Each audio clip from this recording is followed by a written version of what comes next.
नमस्कार प्रिय भक्तों, आज मैं आपको कार्तिक मास महात्म्य कथा अध्याय 4 सुनाने जा रही हूँ। उसके बाद हम सुनेंगे कार्तिक मास की पौराणिक कथा। कार्तिक मास महात्म्य कथा अध्याय 4 इस प्रकार है। नारद जी ने कहा, ऐसा कहकर भगवान विष्णु मछली का रूप धारण करके आकाश से जल में गिरे। उस समय विंध्याचल पर्वत पर तप कर रहे महर्षि कश्यप अपनी अंजलि में जल लेकर खड़े थे। भगवान उनकी अंजलि में जा गिरे। महर्षि कश्यप ने दया करके उसे अपने कमंडल में रख लिया। मछली के थोड़ा बड़े होने पर महर्षि कश्यप ने उसे कुएं में डाल दिया।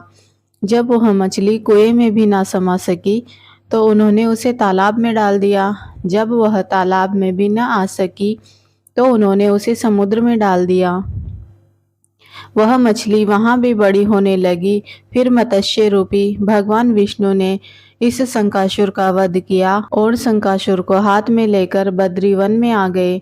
वहां उन्होंने संपूर्ण ऋषियों को बुलाकर इस प्रकार आदेश दिया, मुनीश्वरों, तुम जल के भीतर बिखरे हुए वेद मंत्रों की खोज करो और जितनी जल्दी हो सके उन्हें सागर के जल से बाहर निकाल लाओ, और तब तक मैं देवताओं के साथ प्रयाग में ठहरता हूँ। तब उन तपोबल संपन्न ऋषियों ने यज्ञ और बीजों सहित संपूर्ण वेद मंत्रों का उद्धार किया।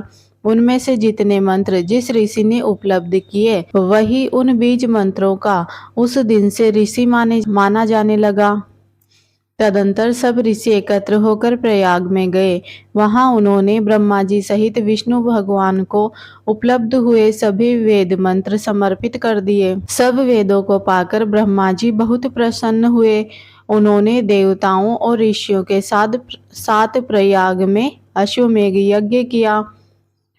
यज्ञ समाप्त होने पर सब देवताओं ने भगवान से निवेदन किया, हे देवादिदेव जगन्नाथ, इस स्थान पर ब्रह्मा जी ने खोए हुए वेदों को पुनः प्राप्त किया है और हमने भी यहाँ आपके प्रसाद से यज्ञ भाग पाए हैं। अतः यह स्थान पृथ्वी पर सबसे श्रेष्ठ, पुण्य की वृद्धि करने वाला एवं भोग तथा मोक्ष को प्रदान करने वाला हो। साथ ही यह समय भी महापुण्यमय और ब्रह्मघाती आदि महापापियों की भी शुद्धि करने वाला हो, तथा तय स्थान यहाँ दिए हुए दान को अक्षय बना देने वाला भी हो, यह वर दीजिए। भगवान विष्णु बोले, देवताओं, तुमने जो कुछ कहा वह मुझे स्वीकार है। तुम्हारी इच्छा पूर्ण हो। आज से यह स्थान ब्रह्म क्षेत्र के नाम से प्रसिद्ध होगा। सूर्यवंश में उत्पन्न राजा भागीरथ यहाँ गंगा को लेने आएंगे और वह यहाँ सूर्य कन्या यमुना से मिलेगी। ब्रह्मा जी और तुम सब देवता मेरे साथ यहाँ निवास करो। आज से यह तीर्थराज के नाम से विख्यात होगा। तीर्थराज के दर्शन से तत्काल सब पाप नष्ट हो जाएंगे। जब सूर्य मकर राशि में स्थित होंगे, उस समय यहाँ स्नान करने वाले मनुष्यों के सब पापों का यह तीर्थ नाश करेगा। यह काल भी मनुष्यों के लिए सदा महान पुण्य देने वाला होगा।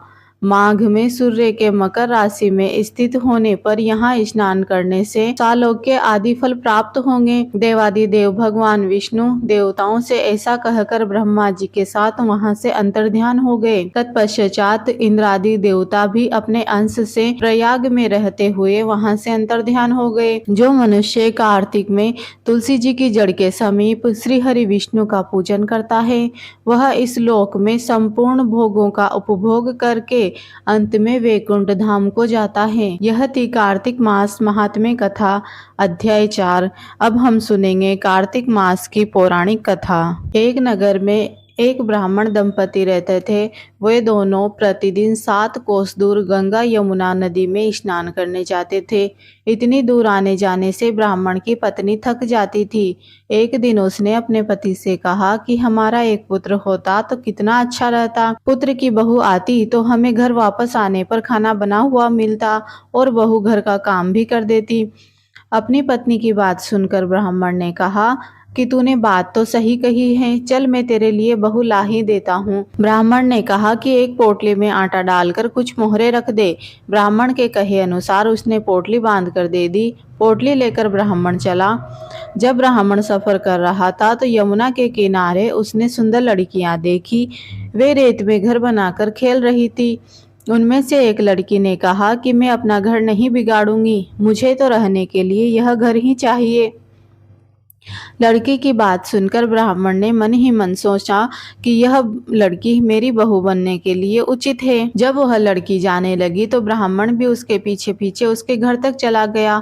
वहां जाकर ब्राह्मण ने उस लड़की से कहा, बेटी, कार्तिक मास चल रहा है, इसीलिए मैं किसी के घर का खाना नहीं खाता। मैं अपने साथ आटा लेकर आया हूँ। तुम अपनी माता से पूछो कि क्या वह मेरे लिए आटा छान कर रोटी बना देगी।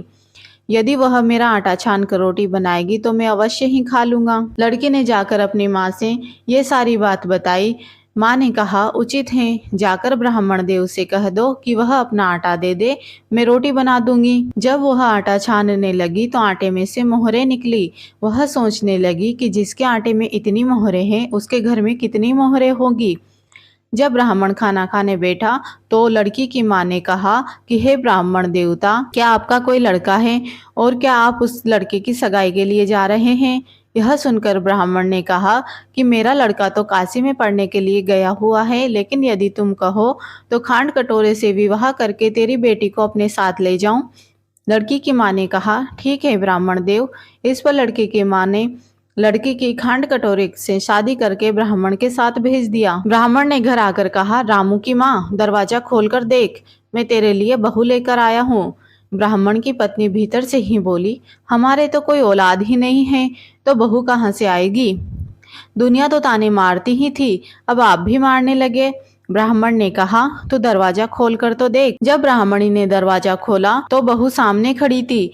उसने बहू का स्वागत किया और आदर सत्कार से अंदर ले गई। अब जब ब्राह्मण अपनी पत्नी के साथ नदी स्नान करने जाता तो पीछे से बहू घर का सारा काम करके और खाना भी बनाकर रखती थी। वह उनके कपड़े धोती और रात को हाथ पैर भी दबाती थी। इस तरह बहुत दिन बीत गए। ब्राह्मणी ने अपने बहू से कहा कि बहू, कभी चूल्हे की आग मत बुझने देना और मटके का पानी कभी खत्म मत होने देना। परंतु एक दिन चूल्हे की आग बुझ गई। यह देखकर बहू घबरा गई और भागी भागी अपनी पड़ोसन के पास गई और कहा कि मेरे चूल्हे की आग बुझ गई है, मुझे थोड़ी आग चाहिए। मेरे सास ससुर सुबह 5 बजे से गए हुए हैं, वह थके हुए घर आएंगे, इसीलिए मुझे उनके लिए खाना बनाना है। यह सुनकर पड़ोसन ने कहा कि तू तो बावली है, तुझे यह दोनों मिलकर पागल बना रहे हैं। इनके कोई पुत्र नहीं हैं, ये निसंतान हैं। बहू ने कहा, नहीं, ऐसा मत बोलो, इनका बेटा तो बनारस काशी में पढ़ने के लिए गया हुआ है। इस पर पड़ोसन ने कहा कि यह तुझे झूठ बोल कर लाए हैं, मेरी बात को सच मान, इनके कोई बेटा नहीं है। अब बहू पड़ोसन की बातों में आ गई और कहने लगी कि अब आप ही बताओ, मैं क्या करूं।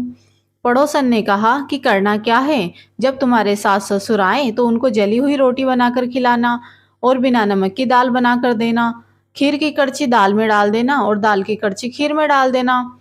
पड़ोसन ने उसे अच्छे से सिक्का पढ़ाकर घर भेज दिया। फिर जब उसके सास ससुर आए तो उसने न तो उनका आदर सत्कार किया। जब उसके सास ससुर घर आए तो उसने न तो उनका आदर सत्कार किया, ना ही उनके कपड़े धोए। जब उसने सास ससुर को खाना दिया तो सास बोली, बहू, आज रोटियां जली हुई क्यों है और दाल भी आलूनी है। तब बहू ने पलट कर कहा कि एक दिन ऐसा खाना खा लोगे तो कुछ नहीं बिगड़ेगा तुम्हारा। सास ससुर को खरी खोटी सुनाकर वह फिर से पड़ोसन के पास गई और बोली कि अब आगे क्या करना है।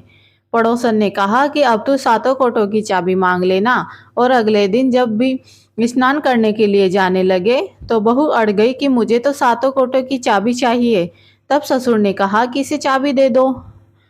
तब सास ने बहू को चाबी दे दी। सास ससुर के जाने के बाद जब बहू ने दरवाजे खोले तो देखा कि किसी में अन्न भरा है, किसी में धन भरा है और किसी कोठे में बर्तन पड़े हैं। जब उसने सबसे ऊपर वाला 7वां कोठा खोला तो देखा कि शिव जी, पार्वती माता, गणेश जी, लक्ष्मी माता, पीपल पतवारी, कार्तिक के ठाकुर, राय दामोदर, तुलसी जी का बिड़ला, गंगा यमुना और 33 कोटि देवी देवता विराजमान हैं। वहीं पर एक लड़का चंदन की चौकी पर बैठा माला जप रहा है।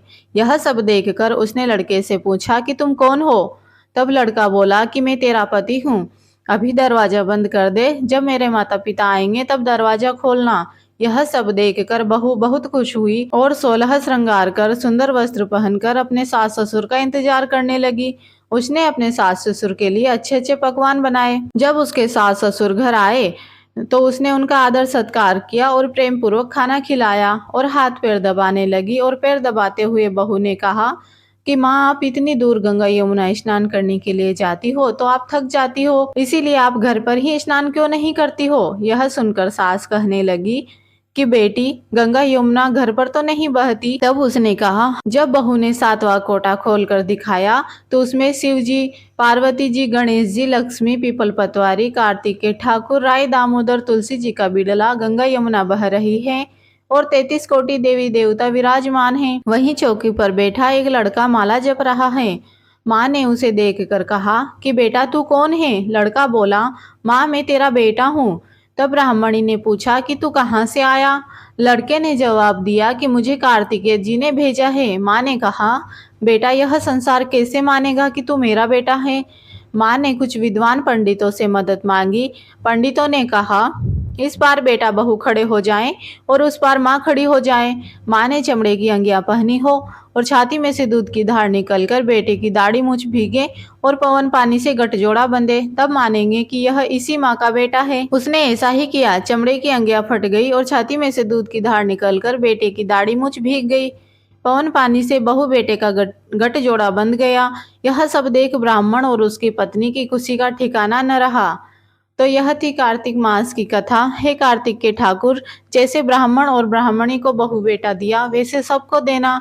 कार्तिक मास की कथा कहने, सुनने और हुकार भरने वालों पर सभी पर कृपा करना। जय हो कार्तिक के ठाकुर। वीडियो पसंद आई है तो वीडियो को लाइक करें, चैनल को सब्सक्राइब करें, कमेंट बॉक्स में जय कार्तिक के ठाकुर लिखना बिल्कुल भी ना भूलें।